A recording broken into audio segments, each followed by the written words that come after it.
Hey everyone. In a world of games that would be potentially considered as maybe not for everybody, Weed Shop 3 is one of the more surprisingly realistic shop owning simulations that I've played in terms of the grind. And I'm not just talking about the herbs. While the concept overall is a little polarizing for some, the game is successful in the business and growth aspect and the challenge of working yourself from the ground up. Most of the footage you're going to see might be considered the early game in terms of unlocks and eventual options, as experience in this game is really hard fought, and money is very much easy come, easy go. You start your journey here as a nobody, and the admittedly annoying tutorial gets you introduced to a wacky little world set up along a beach strip.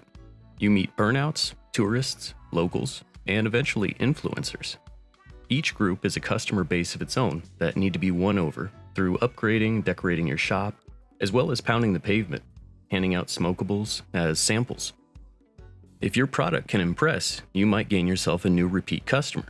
But right off the bat, you're going to be lucky to impress a burnout with your terrible drugs. Starting from the bottom, there's a grimy motif you'll never fully escape. Even the massively pricey upgrades that move your shop from one level to the next in terms of prestige will still come along with trash piled in the corner. Nonetheless, investing your cash into your shop rolls you into the cycle of capitalism, and you're off to the races. You can get yourself from complete filth to less filthy.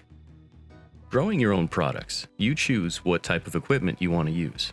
As you progress, you get more and more options to pick from. But be warned, maxing things out and dumping every available boost will certainly guarantee a better outcome, but it'll eat a huge chunk into your bottom line, which in this game is already pretty tight. There's a strict balance here with how much you spend versus how much you want to make back, and you're kept right on the edge of poverty throughout the experience, whenever you aren't saving up for the next massive upgrade. Your growing tools and stations can be set up to a point where most of your concerns are automated, and I absolutely love the fact that I could stack boosts into the pots, but it's still hard to say this game had a great quality of life consideration, depending on the experience you're looking for. The growing system has a lot of cool features, but it equates to a bit of a gamble. Your plant might get hit by mold, disease, mites, and all of these things can impact your quality and ultimately your bottom line. You can choose to purchase boosts to avoid these things altogether, but then again, you're making less profit now. There's a ton of money burns in this game, which is ultimately not a bad thing. But if you plan to play this one, just know that there's a lot of time required to turn this old dildo shop into the finest marijuana emporium on the block. There's a few points in the game where you might be able to safely idle for a while and let your shop just work in the background. You'd need to stock up, of course, on a lot of merchandise as well as smokable product. But the staffing options are extremely helpful, if not maybe a little bit limited. Based on how they unlock and the specific skills that they have available, I wasn't really a big fan of the implementation of the hiring, job assignment, and the merchandise management systems, but the mere convenience of having an employee is fantastic.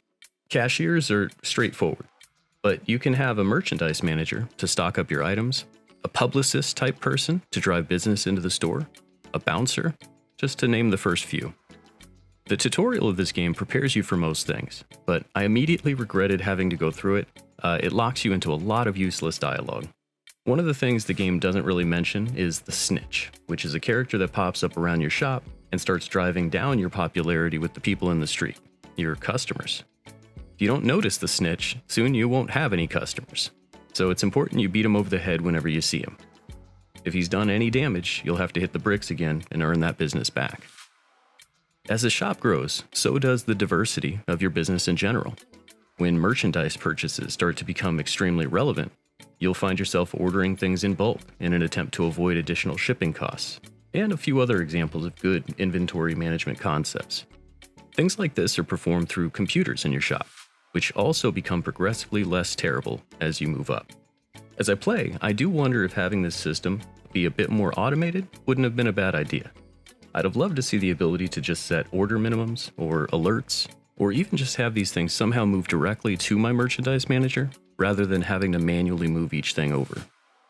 There is a recurring theme of micromanagement that really could have been avoided altogether, though it does contribute to a more realistic experience in some cases. All in all, I think this game certainly does well in its niche. But I do feel like it might have been extremely successful as a different type of shop simulator as well. The humor here is pretty low effort. I could have done without that for the most part. But as far as the products and the merchandise, this could have just as easily been a cheese shop or something maybe less polarizing. The basic concepts, earning customers, the customer AI, inventory, merchandise management, I feel like it's all pretty universal.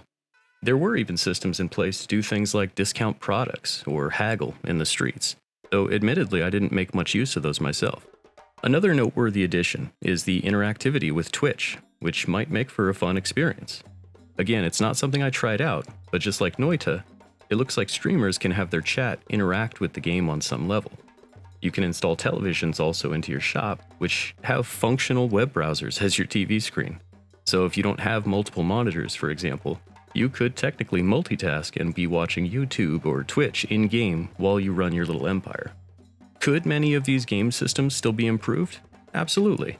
This game was more impressive than I expected for sure, and I'm going to touch back on that in a second.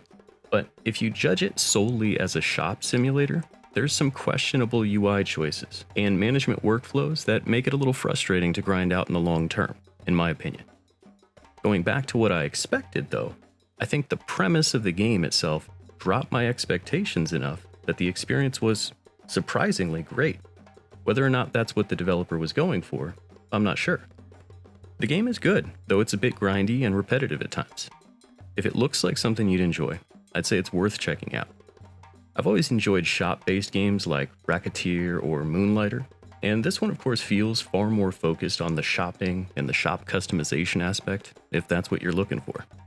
In fact, if any of you have any good suggestions on great shopping-based games, drop a comment below, or hit me up in the Discord. The link for that's in the description if you need it. I appreciate your time here with me once again today, and as always, thanks for watching.